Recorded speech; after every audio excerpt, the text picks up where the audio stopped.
امریکی پابندیوں کا آغاز ہوا۔ خبریں چل رہی ہیں کہ امریکہ اور ایران کے درمیان مستقبل میں کوئی نیا ایٹمی یا معاشی معاہدہ ہو سکتا ہے۔ آج اگر کسی نے 10,000 روپے کے ایرانی ریال خریدے، وہ 10,000 سے 20,000 تک چلی جائے گی۔ لوگ سوچتے ہیں کہ کم پیسہ لگا کر بڑا منافع کمایا جا سکتا ہے، تو وہ مہنگے داموں بیچ کر منافع حاصل کر سکتا ہے۔ انویسٹرز کو بڑا فائدہ ہوگا، اور جن لوگوں نے آج سستا ریال خریدا ہوگا وہ مستقبل میں مہنگا اس کو فروخت کر سکیں گے۔ سوال ہے کہ کیا عام پاکستانی کو ایرانی ریال خریدنا چاہیے؟ بسم اللہ الرحمن الرحیم، السلام علیکم۔ میرا جنون کے ساتھ میں ہوں محمد عاطف بھٹی۔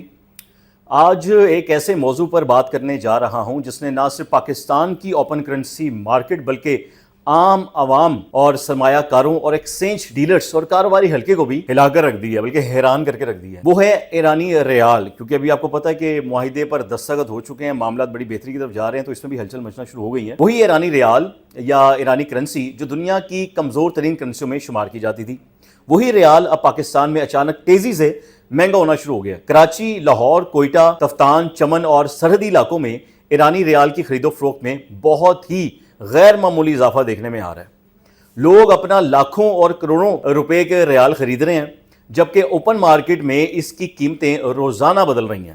کچھ عرصہ پہلے، کچھ دنوں پہلے تک جو ایرانی ریال تھا بہت کم قیمت پر مل جاتا تھا، اب وہی ریال کئی گنا زیادہ قیمت پر فروخت ہو رہا ہے۔ سوال یہ ہے کہ آخر ایسا کیوں ہو رہا ہے؟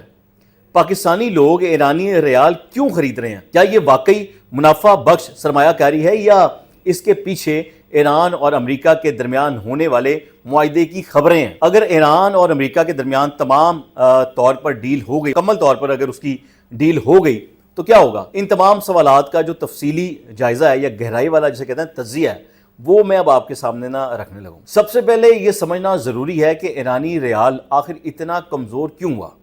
مطلب بڑے عرصے سے چل رہے ہیں، لوگ وہاں پہ وزٹ پہ بھی جاتے ہیں، اس کے باوجود یہ کمزور کیوں ہے؟ جبکہ ایران ماضی میں مشرقی وسطیٰ کی مضبوط معیشتوں میں شمار ہوتا رہا۔ اس کا ایران کے پاس دنیا کے بڑے تیل کے ذخائر بھی موجود ہیں، گیس کے ایران کے پاس وسیع وسائل ہیں، مضبوط صنعتی نظام ہے، علاقائی تجارتی وسائل بھی موجود تھے، لیکن پھر حالات بدلنا شروع ہوئے۔ امریکی پابندیوں کا آغاز ہوا۔ ایران پر مختلف دور میں یا ادوار میں امریکی پابندیاں لگتی رہیں، لیکن اصل سخت پابندیاں اس وقت لگیں جب ایران کے ایٹمی پروگرام پر عالمی تنازع بڑھ گیا۔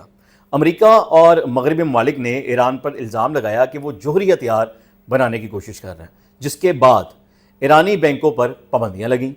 عالمی ڈالر جو سسٹم ہے اس تک رسائی ہے ایران کی، وہ محدود ہوئی۔ غیر ملکی کمپنیوں نے ایران چھوڑنا شروع کر دیا، تیل کی برآمدات بھی اس میں متاثر ہوئی۔ ڈیفینیٹلی یہ تمام چیزیں پھر ہونی تھی۔ ایران میں سرمایہ کاری جو ہے وہ رک گئی، اور اس کا نتیجہ کیا نکلا؟ جب کسی ملک کی معیشت پر اتنا دباؤ آتا ہے تو اس کی کرنسی کمزور ہونا شروع ہو جاتی ہے۔ یہ فیکٹ ہے، یہ ہر جگہ ہوگا۔ اسی لیے ایران میں بھی وہی ہوا، اور اس کے بعد مہنگائی بڑھی، بے روزگاری بڑھی، ڈالر بھی وہاں پر مہنگا ہو گیا، اور ایرانی ریال مسلسل جو ہے وہ گرتا چلا گیا۔ ایک وقت ایسا بھی آیا کہ لاکھوں ریال بھی کم مالیت میں محسوس ہونے لگ گئے تھے، کہ لاکھوں روپے، کروڑ روپیہ بھی ہے نا، چند پاکستانی ہزار روپے میں آپ وہ لے لیا کرتے تھے۔ لیکن پھر اب پاکستان میں ایرانی ریال اچانک مہنگا کیوں ہو گیا؟ یہی وہ سوال ہے جس نے سب کو حیران کر دیا ہے۔ اس لیے آپ چینل کو لازمی سبسکرائب کر دیجیے گا تاکہ آپ کو ڈیٹیل سے بتا سکوں۔ اگر ایرانی ریال عالمی سطح پر کمزور ہے تو پاکستان میں اس کی قیمت کیوں بڑھ رہی ہے؟ اس کی کئی اہم وجوہات ہیں۔ اس کی پہلی وجہ کہ میں آپ کو ساری وجوہات بتاتا ہوں۔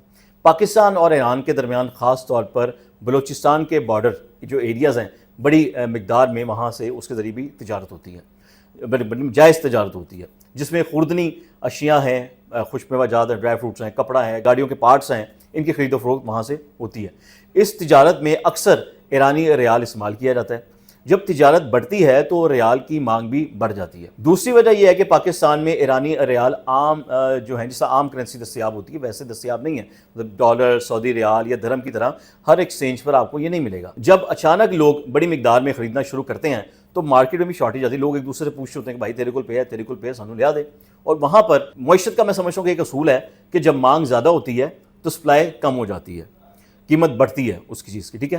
تیسری وجہ ہے کہ سستا سمجھ کر خریداری اس کی لوگ کرتے ہیں۔ بہت سے پاکستانی انویسٹرز نے یہ سمجھا اور سمجھ رہے ہیں کہ ایرانی ریال اس وقت اپنی کم ترین سطح پر ہے۔ لوگ سوچ رہے ہیں کہ اگر ایران کے حالات بہتر ہو گئے تو ریال کئی گنا اوپر جا سکتا ہے۔ تو بھائی اس کی بھی کچھ سپیڈ ہوتی ہے، بتاتا ہوں میں آپ کو، پوری ویڈیو لازم دیکھیے گا۔ اسی امید پر کئی لوگوں نے لاکھوں کروڑ روپے کے جو ہے وہ ریال خرید لیے۔